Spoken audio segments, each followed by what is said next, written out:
Asik. Bisa. Kenapa? Bisa. Hati kencana. Luar biasa. Jadi semangat. Ceria, ceria, ceria, ceria. Assalamualaikum warahmatullahi wabarakatuh.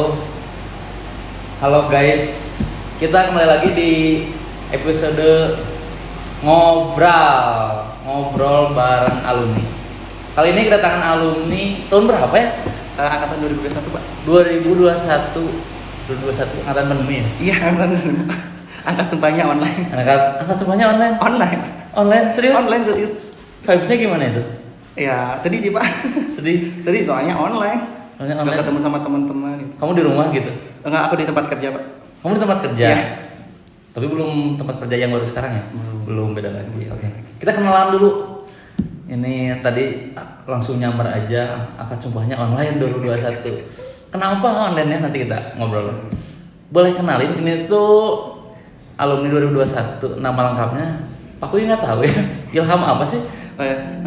Perkenalkan nama saya Muhammad Ilham Pangestu.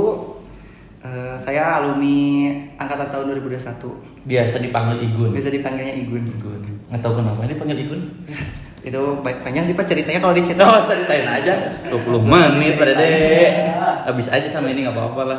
Kenapa bisa dipanggil Igun? Kan kita cerita zaman-zaman dulu kayak gitu. Oh, dulu tuh zaman sekolah tuh aku gendut Pak. Gak kayak sekarang. Iya, soalnya aku gendut. Ya, halo orang gendut. Dulu tuh aku gendut Pak. Terus kayak orang-orang tuh mikirnya aku mirip Ivan Gunawan ya, mirip Ivan Gunawan. Terus kayak orang-orang tuh lebih enak panggil Igun karena kalau panggil Ilham tuh ada kakak kelas juga namanya Ilham. Oh, Ilham. Iya. Iya, betul. Iya, jadi kata mereka teh udahlah buat ngebedain panggil Igun aja. Akhirnya disebutnya Igun. Igun tuh zaman sekolah nih. Kamu kan aktif organisasi gitu ya. Terus organisasi PMR kalau nggak salah. Iya. Ikut lomba kayak gitu nggak sih? Ikut Pak. Ikut. Iya. Kita waktu itu ikut lomba yang pertama tuh di Bakti Kencana Cimahi Pak. Oh, Itu, BKC. Iya, BKC lomba pertama dan terakhir sih bagi angkatan aku. Dan alhamdulillah aja waktu di BKC kita dapat umum Pak. Juara umum. Dapat juara umum yaitu tingkat provinsi. Tepuk tangan aja. Tingkat provinsi itu, Pak. Infoin aja buat teman-teman, PMR itu merupakan suatu eskul unggulan mungkin ya, Iya, masyarakat bisa disebut selalu dapat selalu. juara ya. Selalu dapat juara. Kamu bisa dapat juara umum kayak gitu dulu? Yang pertama pasti dari tekad kita bersama sih Pak. Untuk selalu jadi yang terdepan. Ih, keren. Jadi yang terdepan itu. Iya, jadi yang terunggul karena kayak Bakti Kencana Soreang kan. Betul. Nah, ini mungkin latihan juga ya. Iya, dari Berapa latihan. lama sih kalau pengen jadi juara umum kayak gitu? Sebenarnya kita latihan nggak terlalu lama juga sih Pak. Waktu di BKC aja kita latihan cuma seminggu, tapi kita aktif Pak latihannya. Jadi tiap hari kita latihan. Daripada latihan. Kayaknya eskul PMR itu latihannya sangat beratnya sih. Ya berat sih Pak. Tapi kan dengan membawa piala juara kan Ih, terbaik. keren. Berapa lomba? Yang juaranya Pak. Betul. Yang waktu itu yang juara tuh pertama tuh waktu di BKC tuh juara kedua pertolongan pertama Pak. Terus juara pertama perawatan keluarga sama harapan satu perawatan keluarga. Dan juara pertama lomba hand washing dance. Oh. Itu lomba cuci tangan. HWD gitu Iya, ya. HWD. HWD. Aku tuh tahu HWD pas pada saat lomba Lomba di sini ya Pak. HWD itu apa? Kirain happy wedding pada deh. Nah, kita kelas balik zaman dulu. Igun ini termasuk siswa yang ambis nggak sih menurut aku? Enggak nggak sih? Ambis banget ya? Enggak sih Pak, itu banyak orang yang bilang emang aku ambis sih, tapi sebenarnya enggak sih. Enggak. Tapi kan kamu termasuk orang yang aktif di kelas gitu ya? Ya bisa dibilang sih Pak, aku emang orang yang aktif gitu. Tapi kalau dibilang ambis sih sebenarnya enggak. Kelas 10 ranking nggak? Ranking Pak, Ranking berapa? ke-1. Yang ke-1 ya tepuk tangan buat Igun. Sudah aktif PMR ranking ke-1 kelas 10. Wali kelasnya siapa dulu? Wali kelasnya Pak Tarna.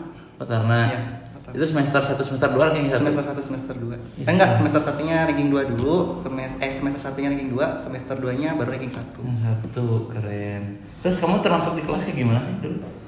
Sama teman-teman kamu? Atau sekarang coba mau minta maaf sama teman atau kayak gimana? Buat teman-teman ya, maafin aku nih khususnya buat yang dulunya 10 farmasi 1. Aku di kelas tipikal orangnya yang suka gangguin orang, Pak. Oh, Jadi kalau tengil, misalnya- ya? Kalau misalnya lagi gak ada guru nih, lagi jam kos, tiba-tiba kan aku tugasnya udah beres, mereka belum, sama aku suka diganggu, berisikin di kelas nyanyi-nyanyi. Oh, gitu. Termasuk kayak gitu ya gini. Iya pak. Bukan yang pendiam ambis itu ya? Enggak sih, kan aku bukan ambis pak, Tapi berprestasi. tapi berprestasi. Ih, keren. Lanjut naik ke kelas 11. Ke kelas 11 itu kamu semester 1 dapat juara juga. Oh, enggak. Kelas 11 tuh aku udah nggak mulai turun sih pak, karena waktu itu dapat ranking 16, karena kan di 11 farmasi itu tuh dikumpulin pak kan ya, yang pinter-pinternya semua tuh. Farmasi berapa sih? 11 farmasi satu kan anak-anak ambisnya tuh pada dikumpulin semua. Iya, Di situ benar. bener-bener anak ambis semua. Kelas sama siapa aja sih cowoknya? Cowoknya tuh ada Nana. ada Daniel, ada Anompal tuh, Hmm. Anompal, terus sama udah sih cuma berempat sih pak. Berempat. Nah di kelas itu, mungkin kelas 11 tuh emang nggak terlalu ambis gitu ya. Ya nggak terlalu. Nah, masuk kelas 11 itu, nah kita ngobrol mungkin nanti bakal nyambung ke dunia kerja juga ya. Siap. Di dunia PKL sendiri, kamu ngebayangin bahwa si farmasi itu seperti apa sih?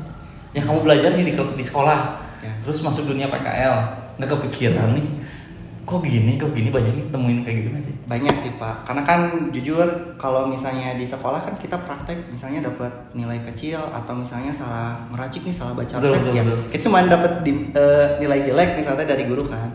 Tapi kalau di dunia kerja tuh kita salah ngasih obat, udah fatal pak.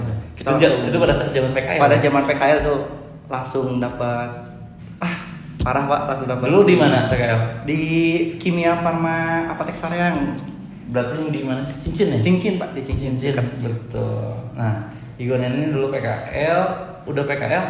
Kamu ngalamin pandeminya pada saat kelas? Kelas waktu PKL pak, kelas 11 semester 2. 11 semester 2 Iya, PKL. waktu itu tuh PKL kan harusnya 3 bulan. Nah, pertengahan bulan Februari gitu ya, atau awal Maret tuh kan ditarik tuh sama sekolah karena katanya libur 2 minggu. Ya, dari 2 minggu ternyata 2 tahun. Berarti PKL ini berarti nggak beres banget? Cuman sebulan setengah pak. Sebulan setengah. Tapi alhamdulillah waktu zaman pandemi itu aku sering dipanggil sama apoteker penanggung jawabnya pak untuk membantu di apotek membackup karyawan yang kena COVID. Jadi aku sering datang ke apotek. Jadi sambil apa sih sebutnya magang juga ya? Iya, bisa dibilang gitu sih pak. Tapi lebih kayak ngelanjutin PKL yang ditarik gitu sih pak. Ya. Lumayan juga ya? Lumayan sih. Pengalaman. Berarti Pengalaman. banyak hidup di Kimia Farma ya? Iya, banyak sih pak. Sekarang kerja Di alhamdulillah di Kimia Farma, tapi masih sebagai TO pak. Tenaga apapun itu ya, yang penting ada pekerjaan. Nah, ini kita berbicara tentang dulu udah kamu berarti orangnya yang tengil gitu ya. Nih, terus masuk dunia kerja beres SMK. Tadi kamu cerita pada saat sumpah jabatan kamu di tempat kerja. Ya, itu di mana? Jadi sebelum aku lulus pak, sebelum ada dinyatakan aku lulus pada bulan Juni itu, bulan Mei itu aku udah kerja pak di. Kok bisa? Ya, aku menggunakan skill pak PKL aku pak. Di CV-nya itu aku masukin semua dan kebetulan apoteknya tuh di Majalaya pak. Dan di sana tuh koordinatornya tuh alumni BK juga pak. Lulusan tahun 2019 ada TFA. Oh, TFA siapa? TFA, kayaknya lupa lagi namanya. Eva apa sih? Lupa lagi namanya. Berarti Eva siapa sih? 19 Eva Mutba deh. Iya, kalau nggak salah. Iya, Eva Mutba. So kalau salah ya. Bener sih. Kalau nggak salah Eva nggak ada lagi nama Eva ya. Udah 2019 Eva angkatan bidan. Lupa. Pada ini. Ya itu koordinator apotek itu TEPA, tapi di sana tuh aku cuman buat sebulan lebih lah. Karena kan PP pulang pergi Majalaya kan Pak ya. Jadi sana aku suka angin ya. Keluar nih Pak, alhamdulillah kerja di apotek Kotista yang di Gading. Itu diajak sama Halo Sese. Sandy sama Sandy. Iya, tahu Sese. Sering pernah ke sekolah deh, pernah ngapain juga Sese sama waktu. Teman nah, udah di Kotista. Nah, pas lagi di Kotista tuh karena kan mikirnya di apotek itu kurang gimana ya Pak, kerjanya tuh ya gitu-gitu aja gitu ya. Aku tuh cuma zona nyaman aja gitu Pak. Nah, aku tuh pengen nyoba keluar dari zona nyaman. Selama aku kerja di apotek tuh mulai melamar-lamar ke industri. Iya kan masih siswa BK atau udah lulus Pak, udah lulus. Ini yang Pak pengen tanya, kenapa kamu bisa kerja sebelum kelulusan? Ya mungkin dari yang punya apoteknya juga mungkin lihat skill aku sih Pak. Waktu itu tuh aku pernah minta surat kelulusan, bukan surat kelulusan sih, sertifikat PKL. Betul. Ya, dokumen pendukung aku tuh sertifikat PKL-nya sih Pak. Waktu itu sempat ditanya, kamu kan belum lulus katanya tuh. Tapi pada akhirnya tetap diterima kerja karena waktu aku tes itu ketemu ternyata TEPA. Mungkin rekomendasi juga sih dari TEPA ya. Orang dalam sih Pak. Orang dalam. Ngaruh nggak sih? Ngaruh nggak sih? Ngaruh pasti Pak. Orang dalam. Seberapa ngaruh? Ngaruh banget Pak, itu referensi itu namanya. Oh, berarti harus bedain ya. Kita garis bawahi orang dalam sama referensi. Ya itu beda. Kalau orang dalam ngebawa kamu buat kerja, ayo yaudahlah tahu masuk aja. Ya. Kalau referensi di sini ada lowongan, sok kamu ngelamar. Nah gitu kan? Iya, seperti itu sih Pak. Lebih ke referensi sih Pak. Referensi aku direferensikan untuk kerja di sana. Ngaruh banget ya referensi. Banget referensi Pak. Banget. Makanya bersyukur banget sekolah di BK tuh karena banyak alumni-alumni yang udah bekerja sih Pak. Khususnya tuh kalau misalnya kita cari di apotek-apotek wilayah Kabupaten Bandung aja ya Pak. Pasti itu ya? Pasti. Ketemunya itu? Pasti alumni BK semua. Kemarin waktu ngobrol sama alumni yang ke Balikin sana yang ke sekolah. Kamu kerja di mana di sini? Kenapa bisa? Ya Pak kan penanggung jawab apotekernya juga. Iya. Alumni Balikin sana Soreang gitu kan. Enak juga ya? Kebanyakan pasti alumni. Jadi udah punya apa sih maksudnya brandingnya sendiri? Iya, brandingnya sendiri. Malah waktu aku PKL juga, apoteker pendampingnya tuh alumni BK juga Pak. Oh, Teh iya? Aci, Teh Astri. Astri. Oh, Astri. Angkatan tahun berapa ya? 2017. Berarti tahu Astri 2015. Aci. Udah lama Teh Astri. Aci. Teh Aci. Aci. Itu alumni BK juga. Pernah jadi bintang tamu podcast? Pernah nggak sih? Pernah. Iya pernah ya? Teh Aci. Pernah. Pokoknya kalau misalnya khususnya yang farmasi lulusannya tuh udah banyak yang kerja Pak, alhamdulillah. Jadi kayak kita tuh pas lulus tuh nggak bingung karena pasti kebanyakan di apotek-apotek atau klinik bahkan rumah sakit di wilayah kabupaten itu udah pasti banyak banget lulusan BK. Gak soalnya. Iya, udah terkenal banget ya. Iya, Kalau udah terkenal. Pas ngelamar lihat lulusan buat kenyasarnya. Iya, Udah pasti ini aja ambil. ini aja. Pasti malah ada satu apotek pasti dia mah pinginnya lulusan BK Pak. Oh iya? BK Soreang. Contohnya ada salah satunya pokoknya di Soreang ada. Dan di sana tuh pengen harus BK gitu. Iya, dan Bapak sebutin aja.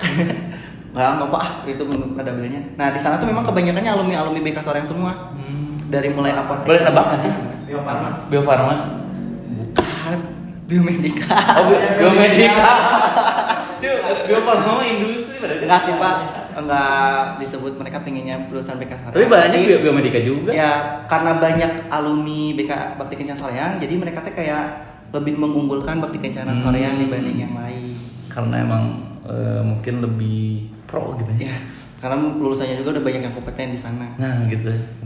Nah dari situ kamu kerja di Otista. Ya. Dari Otista itu ngelamar-lamar kerja. Dapat bulan Oktober tuh Pak. Bulan Agustus aku kerja di Otista. Bulan Oktober dapat panggilan dari KF.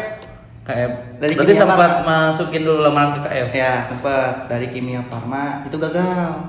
Karena? Gagal. Waktu itu tuh posisinya tuh untuk di bagian QA juga sama Pak. Tapi aku waktu itu nggak bisa. Salah satu kualifikasinya aku nggak masuk. Gagal. Dari situ seminggu kedepannya dapat panggilan dari Papros. Papros yang Semarang. Oh iya. Ya dapat juga dari Papros Semarang.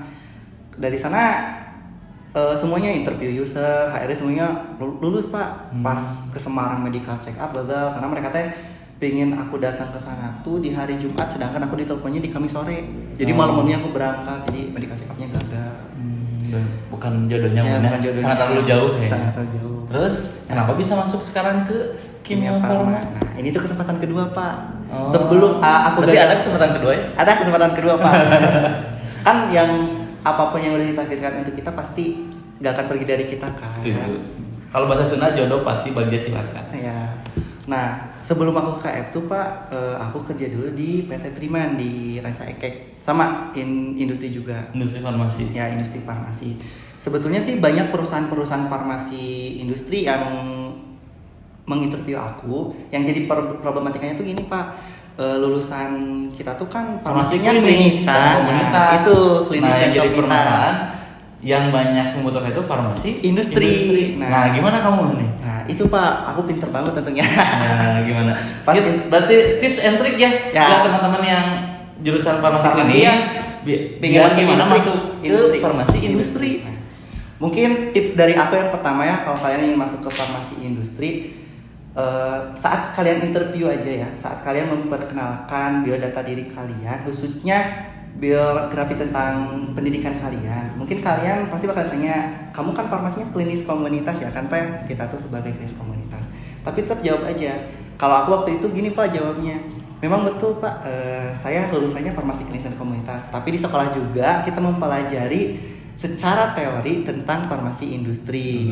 Dan kita juga melakukan kunjungan industri Pak, ke industri farmasi. Nah dari sana tuh mereka nanya-nanya lagi, itu apa aja sih prosesnya. Nah kita juga kan belajar kayak proses pembuatan tablet yang kayak gitu, proses diagnosis kayak gitu dijelaskan namun secara teori. Dan pada akhirnya tuh waktu diterima, kasusnya tuh diterima gitu Pak. Di sana tuh ada yang D3. Di mana? Di waktu aku seleksi itu kan ada Di KF? Enggak diterima di pemeriksaan sebelum ke KF. Itu udah dari 3 Pak. Nah mereka tuh pengalaman di industri semua.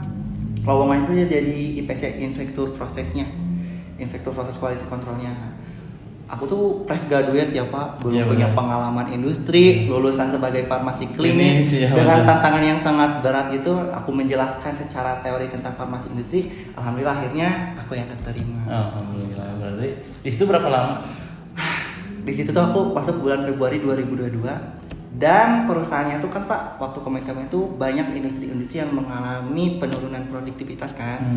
Karena aku baru, aku terkena cut off Pak. Karena cut off di bulan September, 14 September aku masih ingat. Di bulan September aku ngelamar lagi ke Kimia Farma, ke vendornya sih, lebihnya ke ibaratnya tuh yayasannya outsourcingnya. Betul. Ya, karena untuk lulusan SMK tuh kita nggak bisa langsung ke Kimia Farmanya Pak, jadi harus lewat outsourcingnya dulu. Nggak langsung ke BUMN-nya. Nggak langsung ke BUMN-nya. Nah aku ngelamar di bulan September, pertengahan September aku di cut off di perusahaan sebelumnya, awal Oktober dapat panggilan dari KE. Berarti perjalanan Igun nggak lama gitu ya? Maksudnya proses-proses dari mulai sekolah dari PKL, terus kan dipanggil Kimia Farma, terus sebelum lulus kerja, dan emang selang waktunya mungkin ya rezekinya gitu ya? Terus pas dipanggil gimana? Pas dipanggil kaget Pak, ini tuh kandidatnya udah 10 orang. Yang di ruangan itu? Enggak di ruangan, kita online Pak. Online semua. Tapi aku ngecek pakai get kontak nomor handphonenya. Ya, kan betul. pasti ada nama-namanya tuh Pak ya. Iya betul. Di sana tuh, dan pas aku masuk juga diceritain sama senior-senior aku. Waktu 10 orang itu Pak, 5 orang tuh lulusan S1 farmasi. Sisanya lagi tuh lulusan dari SMK yang di kota. Dari 10 orang itu, cuman aku yang lolos Pak. Kenapa? Nah, aku juga nggak tahu Pak. Sebetulnya interviewnya cuman mudah sih Pak. Jadi di Kimia Farma tuh aku ditempatin di bagian QA Manufacturing System and Control Pak. Jadi karena kan sekarang tuh ada sistem digitalisasi ya Pak. Iya betul. Jadi perubahan kan kalau produksi itu dokumennya itu berupa kertas. Nah sekarang tuh udah berupa web Pak. Jadi ngisi atau melakukan proses produksi. Berarti kamu ngejain itu sekarang depan laptop? Iya depan komputer Pak. Tapi sering juga turun ke produksi untuk sosialisasi sistemnya itu ke pelaksana produksinya. Nah waktu itu tuh ditanya tentang alur proses produksi. Gak banyak yang lain sih Pak, malah aku udah insecure duluan ya. Karena pertama kali aku interview cuman 15 menit. Oh gitu? Serius Pak, cuman 15 menit ditanya tentang produksi aja cuma 15 menit. Aku mikir, ini mah udah pasti gak keterima. Pas Udah introvert dulu. Kayak aduh insecure banget nih, udah pasti gak keterima ya. Ternyata pas di Kamisnya aku, itu pun minggu depannya hari Rabunya dapat panggilan, aku yang keterima. Di situ berarti bulan Oktober 2000 dua kemarin Pak. 2020. Bulan November sih keterima masuk. November 2022. Ya. Berarti sekarang udah berapa bulan? Dari November, Desember, Januari, Februari. Banyak nggak sih alumni BK di Kimia Farma? Kayaknya dengar-dengar ada juga alumni BK. BK Soreang ini. BK Soreang. Ada malah udah PKWT loh Pak, udah BUMN gitu mah. Wah, keren. Ada aku kenal pertama tuh kalau nggak salah ada Febri tuh dari lulusan 2017. Febri. Ya, Febri dia tuh jadi operator coding sama Angkatan Bu Resti. Angkatan Bu Resti. Sama ada Aipul juga sama angkatan 2017. Oh, Aipul udah BUMN juga. Udah BUMN. Aipul angkatan Resti juga ya? Iya, angkatan Resti. Terus yang baru-barunya ada angkatan 2019 Apikri sama Fikri. Fikri Firmansyah gitu. Fikri tahu tuh. Sama Arizki. Itu yang sama Akris Nawai ya Pak. Oh iya, ada. Dan Novi juga kan tahu di sana. Nah, aku nggak tahu sih. Aku sering lihat updatean alumni gitu ya, yang kerja di Kimia Farma. Nih, kamu kan dari farmasi klinis, terus sekarang ke industri. Pengalaman baru banget. Pengalaman baru banget sih Pak. Karena itu sangat berbeda sekali Pak sama apa yang dipelajari kita di sekolah gitu. Secara praktek, tapi secara teori kita memang mempelajarinya. Jadi buat mungkin adik-adik gitu ya. Ya, buat adik-adik Gimana kalau mau kerja? kalau mau kerja, sebenarnya sih jangan gengsi ya. Ibaratnya gini ya, kita tuh kerja pertama harus cari batu loncatan dulu Pak. Jangan dulu lihat nominal nggak sih? Iya, Setuju nggak sih? setuju Pak. Yang pertama tuh kita jangan pernah melihat dulu nominal seberapa, tapi ilmu dan pengalamannya itu apa itu. Karena di dunia kerja tuh yang harus pertama kita siapkan tuh bukan orang dalam Pak. Pertama tuh kita harus punya relasi dulu. Iya. Entahkah itu sama alumninya ataukah saudara yang kerja di tempat Kayak itu. gini kan contoh relasi kan? Iya. Ketika ada yang nonton podcast ini, terus tahu, oh ini tentang sebuah pekerjaan, kenapa tidak nggak ada yang Igun? Iya. Atau Bisa nanti mau setelah nanya. juga Instagramnya. Ya, boleh Instagramnya _nya ada 2 Igun, yang-nya kalau salah 2 teman. Terus jangan pernah percaya kalau misalnya kerja tuh harus pakai uang. Iya betul.